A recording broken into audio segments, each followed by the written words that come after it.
Bom, pessoal, agora eu vou convidar para vir ao palco o Stormer. E ele vai trazer para a gente o tema como localizar as criptos de maior potencial usando gráficos.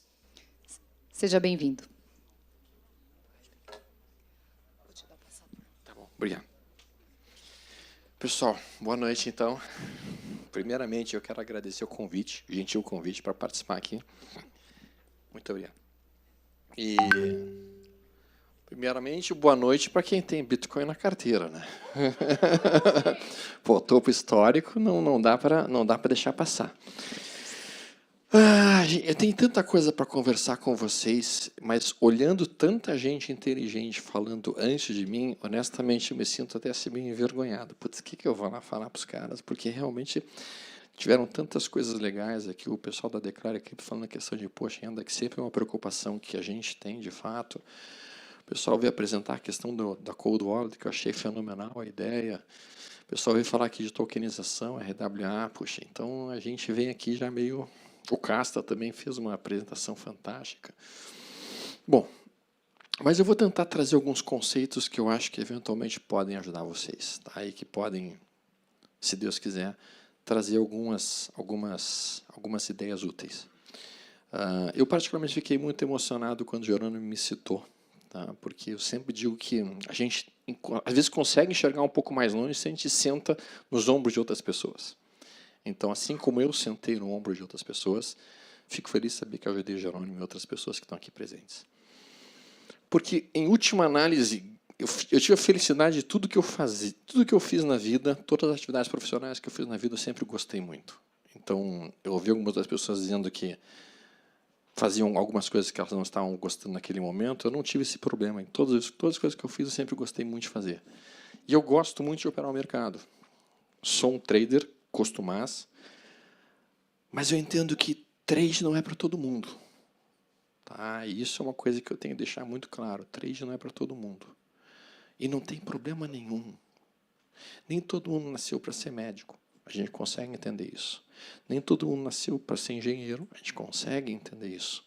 Mas as pessoas acham que elas têm que ser traders. Que se não forem traders, elas não estão bem. E não é verdade. Tá? Na verdade, a maior parte das pessoas não deveria tentar fazer trade. A maior parte das pessoas poderia, com um plano de DCA, comprando aos pouquinhos um pouquinho de Bitcoin, todas as semanas, todos os meses, quando puder, provavelmente teriam resultados muito melhores do que elas fossem traders. Então, considerem um pouco esse aspecto. Vocês não são obrigados a serem traders. Na verdade, o caminho mais seguro seria não se tornar trader. O caminho mais seguro é se tornar um investidor. E quando a gente olha o cenário macroeconômico mundial, que a gente percebe um M2 global crescendo, enlouquecido, que a gente vê realmente o próprio governo americano endividado até a alma, e a gente percebe realmente uma nova ordem econômica mundial surgindo, nós entendemos uma desvalorização crescente do poder de compra do dólar, e a gente começa a olhar o Bitcoin, e o Bitcoin literalmente vence qualquer outro tipo de retenção de valor e de retenção de poder de compra do que qualquer outro ativo na face da Terra. Então, em alguns pontos, eu até concordo com os maximalistas. Outro dia eu até estava conversando com a minha esposa no jantar e eu disse para ela, olha, acho que eu estou ficando cada vez mais maximalista. Ela perguntou que tipo de tara sexual isso era. Eu tive que explicar para ela que não tinha nada a ver com sexo, que tinha que ver com a ideia de acreditar realmente que o BTC consegue guardar valor, consegue guardar poder de compra frente a tudo. Então, quando a gente percebe isso e olha a movimentação acontecendo, no meu entendimento, com o rompimento do topo histórico agora, extremamente provável que a gente bata na primeira resistência que existe, que está em 125 mil. Meus alvos, já vou aqui abrir quais seriam meus alvos para as próximas semanas ou meses, ou até mesmo um ano e meio.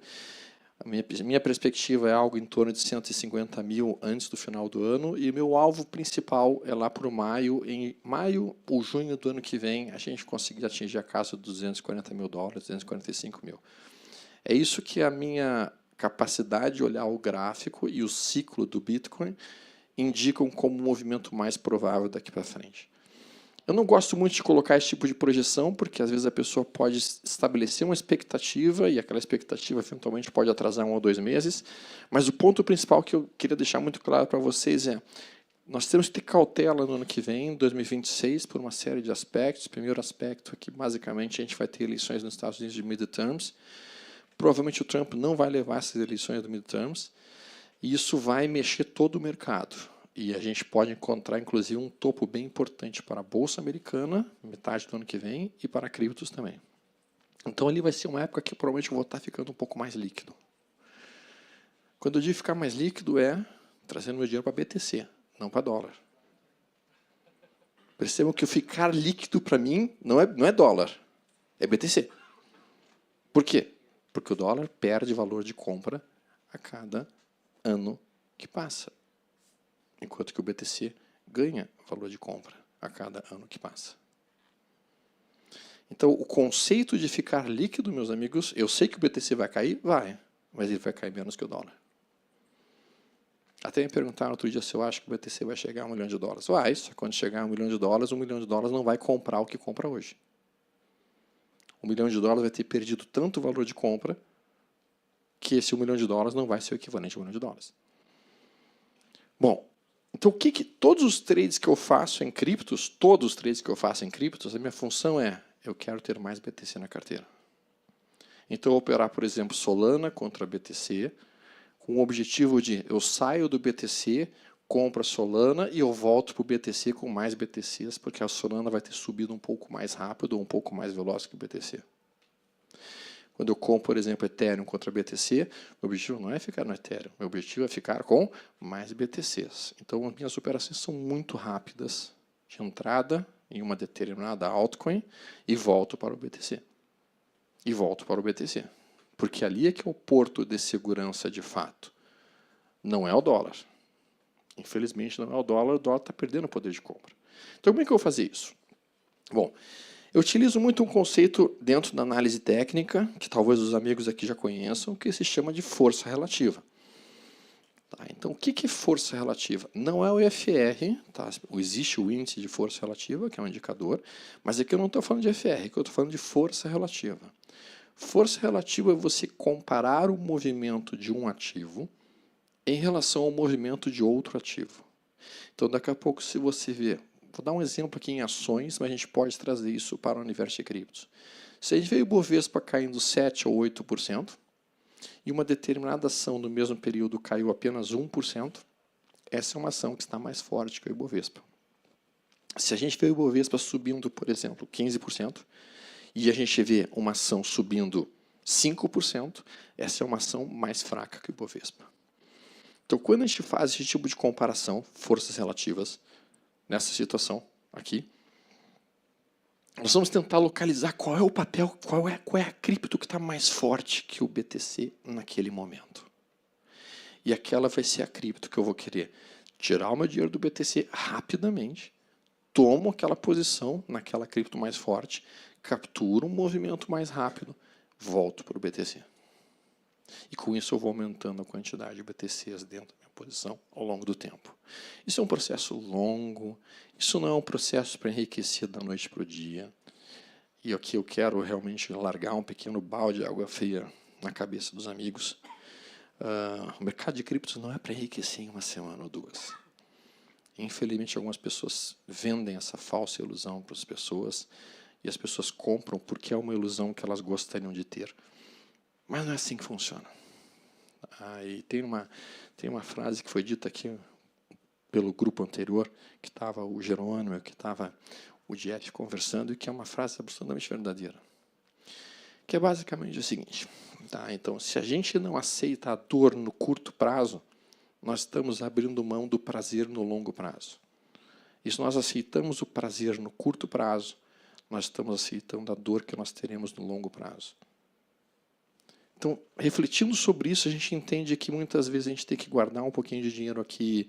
Isso significa abrir mão de uma certa coisa que nós gostaríamos de ter no curtíssimo prazo agora, para poder comprar os nossos satoshis, como o Jeff tinha mencionado, onde é que ele está, não sei onde é que ele está aí.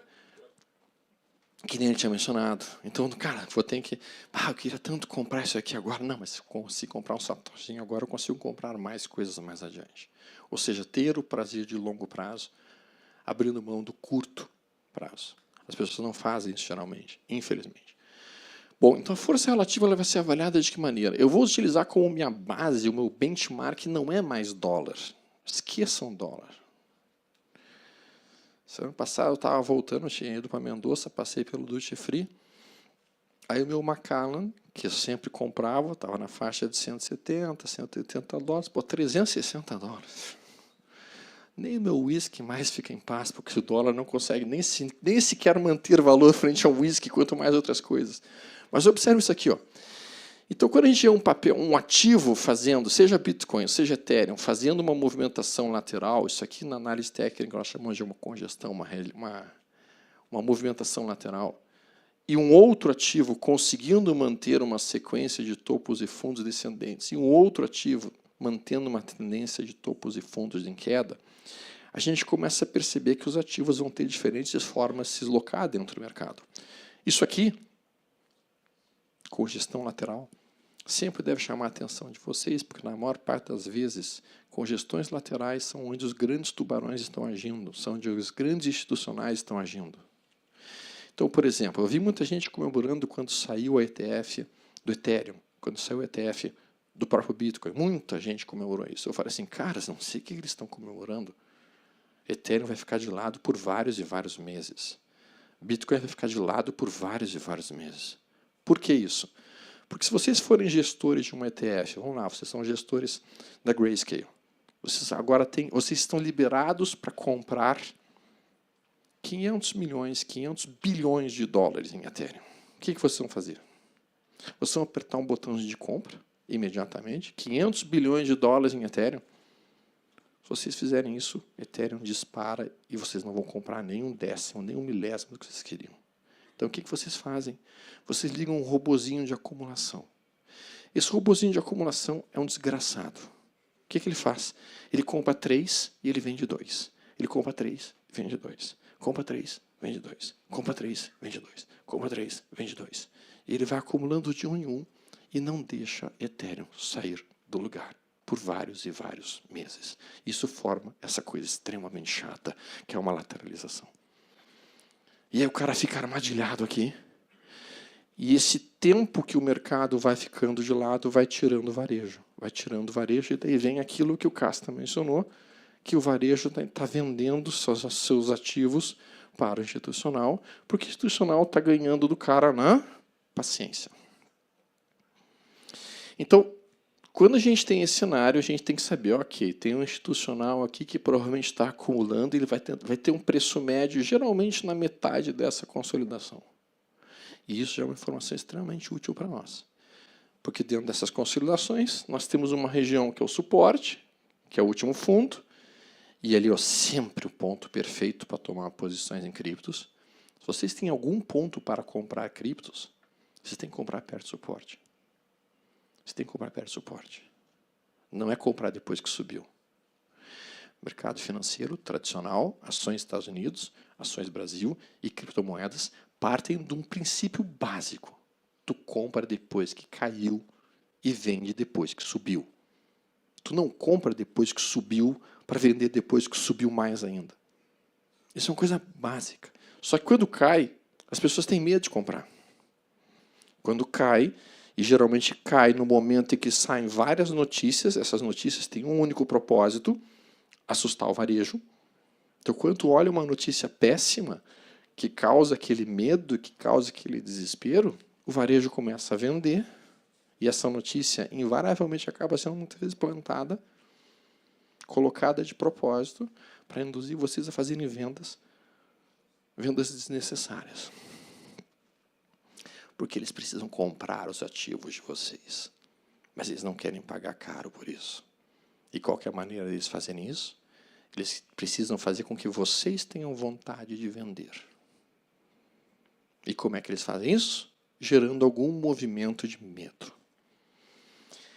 Esse tipo de ativo, que consegue manter topos e fundos ascendentes durante esta fase aqui, que é o rally principal, tá? Isso aqui geralmente vai ser empurrado pelo varejo, por nós, pelas pessoas físicas. Agora, notem, qual desses aqui vocês comprariam? Vocês estariam pensando em comprar aqui, aqui ou aqui? Primeiro, segundo ou terceiro? A maior parte das pessoas gosta de comprar isso aqui porque ela pensa, cara, quando isso aqui voltar para cá, eu fico bilionário. Só que isso aqui não está dando nenhuma indicação de que vai voltar para cá. Isso aqui é uma tendência de baixa e não se compra a tendência de baixa. Então, entre comprar este ou este, o que nós vamos procurar comprar sempre são os ativos mais fortes. São os ativos que estão fortes. Só que tem um detalhe. Quando a gente fala em comprar o ativo mais forte, não é comprar aqui. É esperar o quê? É esperar que esse ativo mais forte faça um recuo. Então, no momento que esse ativo mais forte fizer um recuo, aí nós vamos poder comprar ele. Aí nós vamos estar realmente comprando uma liquidação de uma Ferrari. Está comprando um troço bom por um preço descontado. Notem, então o que nós vamos comparar? Nós vamos esperar o que se chama de pullback, ou os russos chamam de откат, tá? Então a tradução seria откат, que seria um recuo, e o próximo recuo eu vou tentar comprar. Por quê? Porque esse tipo de movimentação aqui gera nas pessoas uma coisa chamada... Qual que é o sentimento quando vocês olham o gráfico do Bitcoin de longo prazo? Qual que é o sentimento que todo mundo tem aqui? Primeiro, cara, isso é uma tendência de alta fortíssima, mas tem uma coisa anterior a isso. Qual que é o sentimento que todo mundo tem quando bota um gráfico do Bitcoin na frente de longo prazo? Todo mundo pensa, caraca, por que eu não comprei essa porra antes? Não é que todo mundo se sente? Por que eu não comprei um caminhão desta porcaria antes? Então isso eu chamo de arrependimento. O arrependimento, ele é extremamente poderoso. Porque depois que o cara pensa, por que eu não comprei essa porcaria antes, ele em seguida pensa, no próximo recuo desse troço eu compro. Assim que esse troço cair um pouquinho, eu compro. Eu sempre digo que o mercado financeiro, eu não sei por que a igreja não gosta do mercado financeiro. O mercado financeiro é o lugar que mais produz crentes e pessoas rezando. Todo mundo rezando. Bitcoin, por favor, volta nos 78 mil dólares. Por favor, volta nos 90. Papai do céu, nunca te pedi nada. Só traz o BTC de volta para 100 mil dólares, por favor. Todo mundo rezando. E a igreja não gosta da gente. Eles acham que a gente é mal. Não, a gente está rezando todo o tempo. Agora observe. Todo o tempo. Agora observe isso aqui. Esse é um gráfico bastante interessante, porque aqui, no branquinho e vermelho, a gente está vendo o gráfico do BTC contra o dólar Tether. E aqui, em amarelo, a gente vê o gráfico da AAVE contra o dólar Tether. O que chama atenção nessa situação? Eles estão no mesmo período, então eles estão colocados na mesma periodicidade, só que a gente consegue perceber nesta situação aquilo que eu entendo como um momento em que a AAVE está mais forte que o BTC. Qual o momento, Stormer? Notem que o BTC aqui, neste fundo, ele perde o fundo anterior. Estão vendo a perda do último fundo? E quando a gente olha o mesmo momento da AAVE contra o dólar, a AAVE não perdeu o seu fundo. Isso significa que neste período de tempo aqui, enquanto o BTC perde o fundo prévio, a AAVE não perde o fundo prévio, mostrando, cara, eu estou mais forte do que o BTC contra o dólar nesse instante. E este é o momento em que eu saio do meu BTCzinho, compro a minha AAVE e capturo isso daqui. E quando eu tenho esse movimento de alta forte, quando ele chega no meu alvo, que geralmente costuma ser 3 ou 4 vezes a amplitude desse meu risco para cima, eu volto para o BTC com mais BTCs na minha carteira do que eu tinha entrado. Então, eu sempre procuro ter na minha tela o gráfico do ativo que eu vou estar pensando em deslocar-se para dentro dele e o gráfico do BTC contra o dólar, procurando por um momento em que o BTC tenha perdido um fundo e o ativo não tenha perdido esse fundo, demonstrando, então, uma maior força relativa do que o dólar em si. Aqui a gente consegue perceber? Notem que aqui de um lado, novamente, em branco e vermelho, o BTC contra dólar Tether. E em roxo, mais uma vez, o cenário em que BTC perde o fundo e a AVE não perde seu fundo. Isso aqui é um indicativo muito mais forte que a AVE vai dar um tiro. Os dois provavelmente irão subir, mas a AVE vai subir numa velocidade maior que o BTC. E eu posso capturar isso, captura essa diferença de velocidade e ganho esse momento.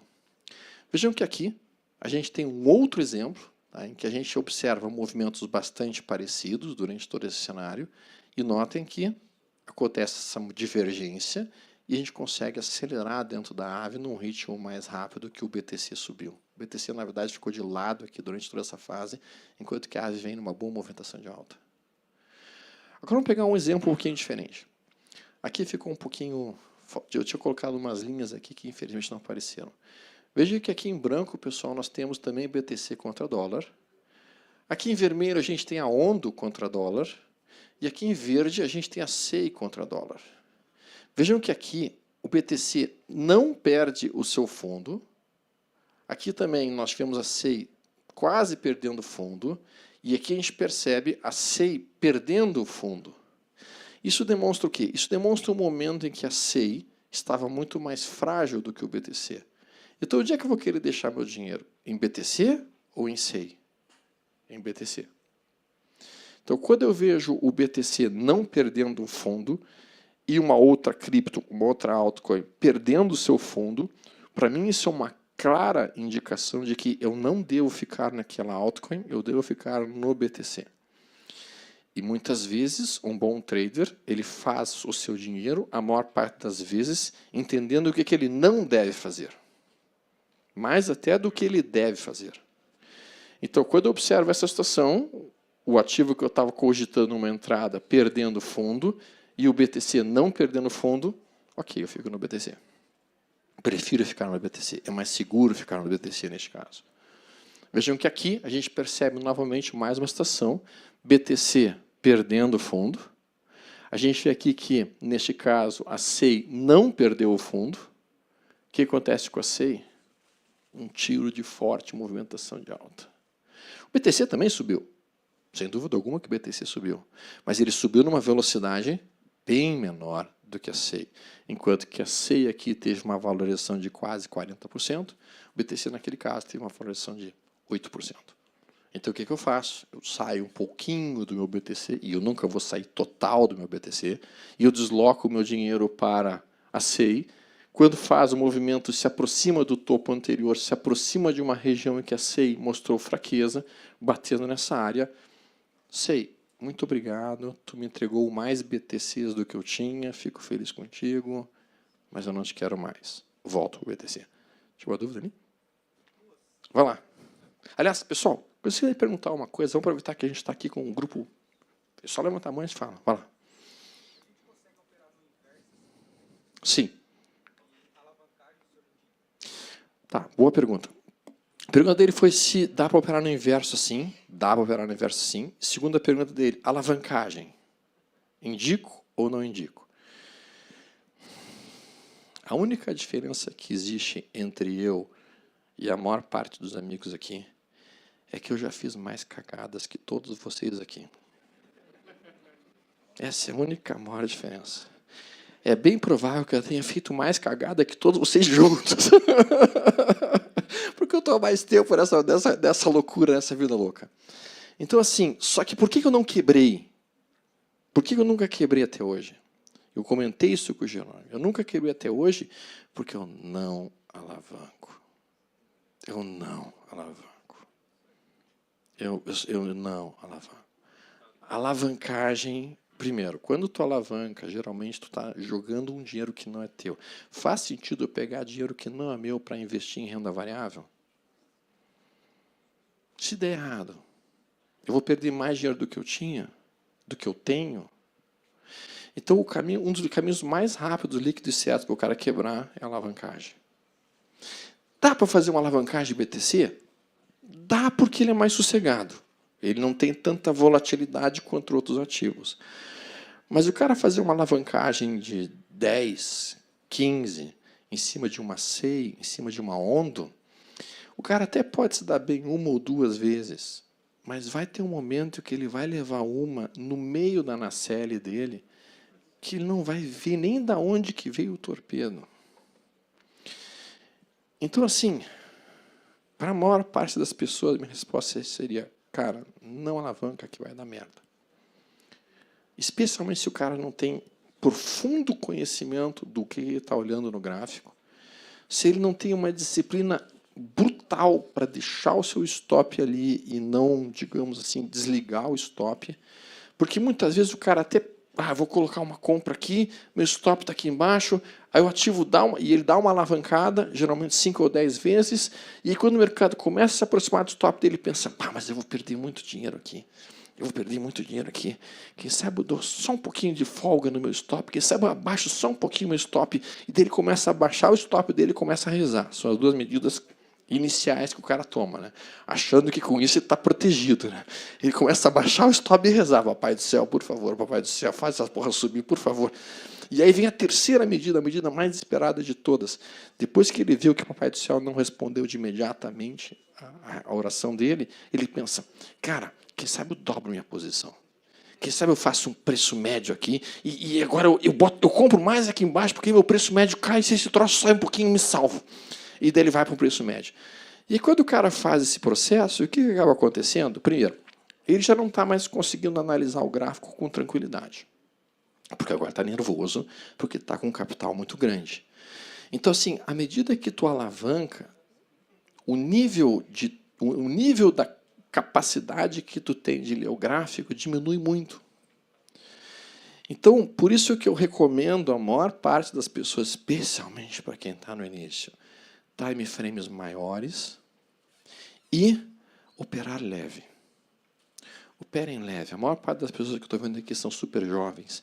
Então, vocês vão ter muitos e muitos anos pela frente, desde que vocês não morram, desde que vocês não quebrem imediatamente através de uma alavancagem.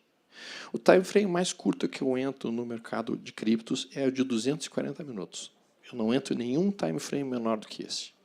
Time frames menores do que esse. Às vezes, no 120, só estamos falando de BTC, só estamos falando de Ethereum e Solana. Todas as outras não tem como entrar em time frames muito mais curtos do que isso. Os sinais vão ser falsos, os sinais vão ser mentirosos, os sinais vão ser com volume extremamente baixo, que não tem absolutamente nenhuma relevância estatística para aquele sinal. Então, é um outro erro muito frequente que eu vejo. O cara queria fazer day trade no 10, 12 minutos, 5 minutos, em criptos que não tem a liquidez para isso. Tá? Bom, oi. Vamos lá. Uhum. Aí tu fica um pouco mais tranquilo. Então, assim, existem formas de fazer alavancagem. Então, quando eu respondi aqui para ele que, cara, eu acho que a alavancagem não deveria ser um ponto muito anunciado, é porque tem formas extremamente perigosas, 5, 10, 20 vezes, e tem outras formas muito mais, digamos assim, lógicas e não tão expostas ao risco. O problema é o seguinte, assim, essa forma é mais ou menos como a maconha. A outra forma ali é crack. Entende? Então tá, tem horas que uma maconhazinha, ok. Agora o crack não, entendeu? Tu não vai entrar no crack. Tu pode entrar numa maconha, mas não no crack. Podemos responder dessa maneira. Oi? Gostou da linha de pensamento? Gostou da linha de pensamento? Tá bom, então tá. Olha aqui, ó, mais uma situação em que a gente vê, tá? Aqui no caso na Solana, tá? A gente percebe o BTC perdendo um fundo anterior. Então isso é uma demonstração de fraqueza. Quem entende um pouco mais de gráfico, lê isso aqui como uma busca de liquidez de venda. Então, o mercado vem aqui com o propósito realmente de estopar o varejo. O propósito dele é forçar a perda desse fundo, porque ele sabe que vai ter stop do varejo abaixo desse nível. E quando bate aqui, realmente, o BTC dá um tiro para cima. Só que quando eu identifico isso aqui acontecendo no BTC, a perda de um fundo anterior, eu começo a procurar por altcoins que não tenham perdido o seu fundo prévio. Então, a minha primeira missão, eu fico olhando o gráfico do BTC contra dólar. Quando eu vejo ele perdendo um fundo, beleza, está perdendo um fundo, ok, agora eu vou procurar alguma altcoin que não esteja perdendo seu fundo. Aqui no caso, a gente está olhando a Solana, e a Solana não estava perdendo seu fundo. Aí quando acontece o meu sinal, eu vou sair do BTC, venho para a Solana, e a gente tem um belo movimento de alta dentro do cenário, e daí eu consigo sair da Solana e volto para o BTC quando atinge meu alvo. Vocês estão pegando o que seria a ideia? Eu não sei se às vezes eu estou conseguindo falar e vocês estão capturando a ideia. A ideia justamente é essa. Vejam que aqui, tá? Então, para que a gente possa operar bem as criptos, a gente tem que entender o que é o conceito de trap. Eu chamo isso de armadilha. O que é um conceito de trap ou armadilha? É quando o mercado tenta perder um fundo e o candle seguinte diz, não, eu estou te enganando. Eu não vou perder o fundo. Ou então, quando ele tenta romper um topo e o candle seguinte diz, não, enganei 2 bobos na casca do ovo. Então, isso aqui, ó, vejam que a gente tinha esse topo, e aí este candle é uma tentativa do mercado de romper esse topo. Se o candle seguinte perde essa mínima, opa, perdão, eita, aqui, ó.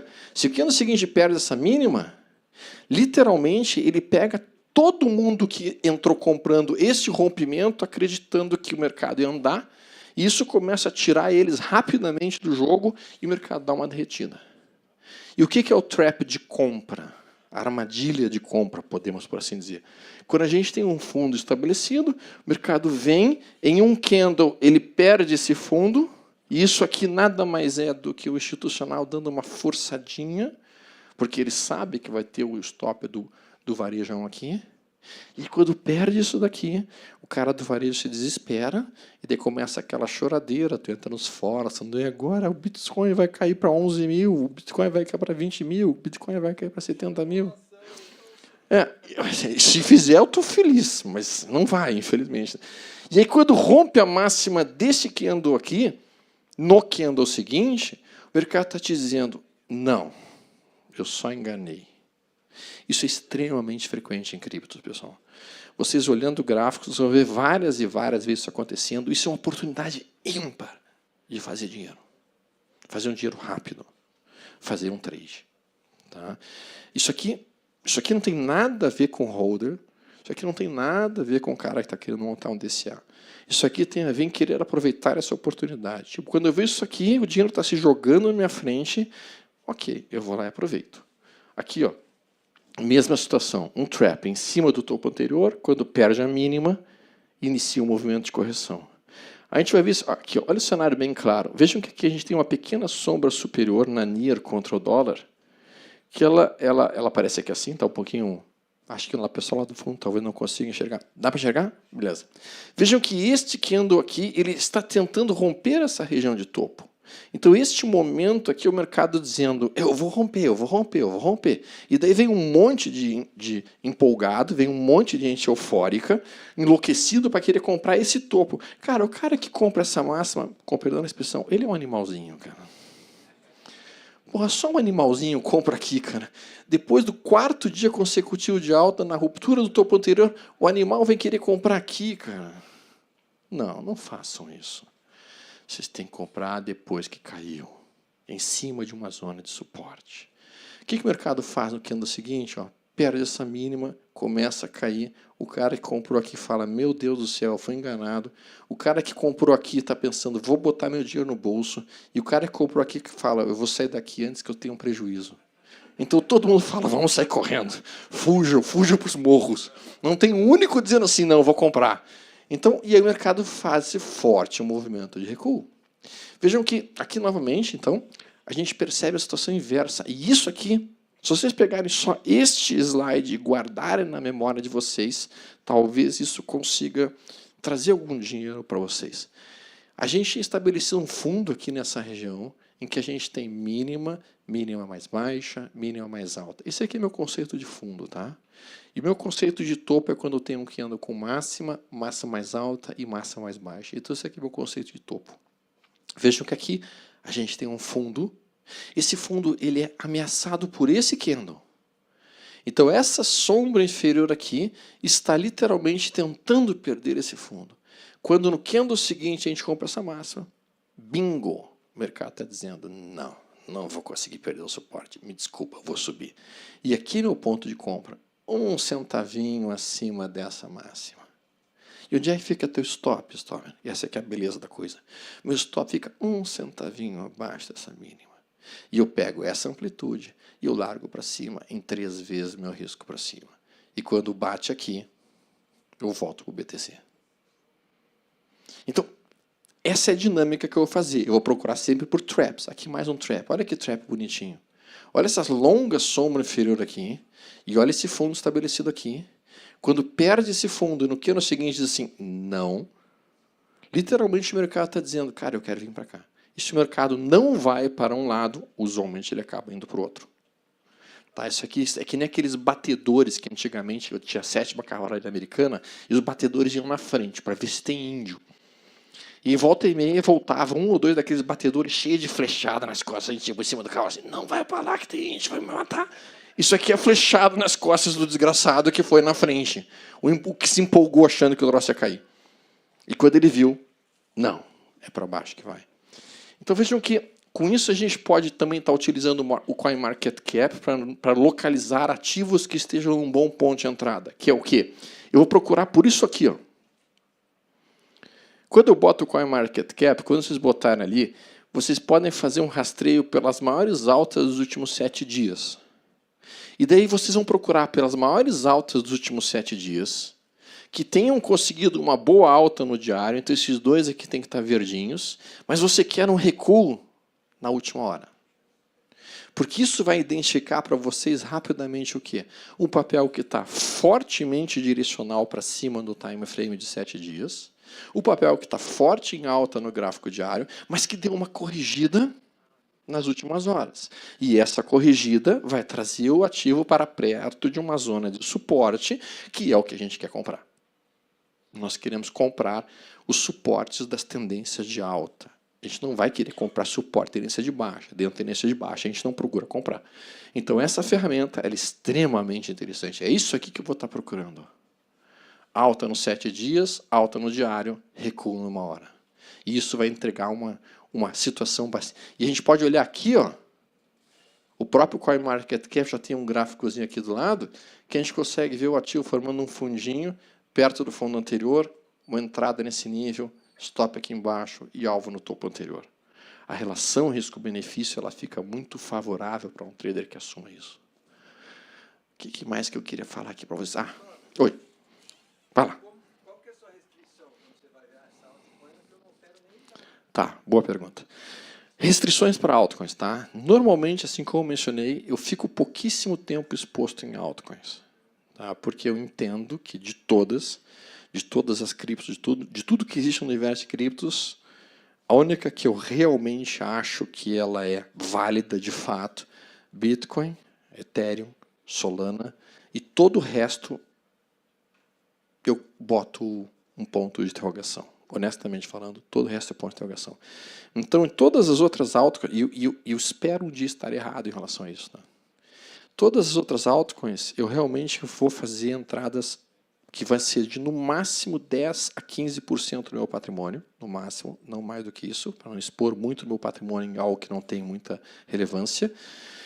E eu vou dar uma olhada, sim, se aquele projeto tem alguma coisa por trás. Sim, eu vou olhar. Tá? Eu dou uma olhada se aquilo é uma meme coin. Se é uma meme coin, eu não boto meu dinheiro. É minha política não botar dinheiro em meme coin. Tipo, opera uma PEP? Não. Opera uma Pendle? Opero. Tem um projeto por trás, tem coisas por trás, faz dinheiro, negócio, aí me interessa.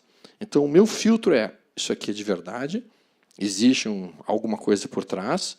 Ou é só pó? Se for só pó, às vezes eu até entro, mas devo entrar com 2% do patrimônio só para tentar capturar um movimento explosivo muito forte. Mas é difícil tu capturar um movimento explosivo forte. Nessas coisinhas, eu vou botar um dinheiro que eu aceito perder total.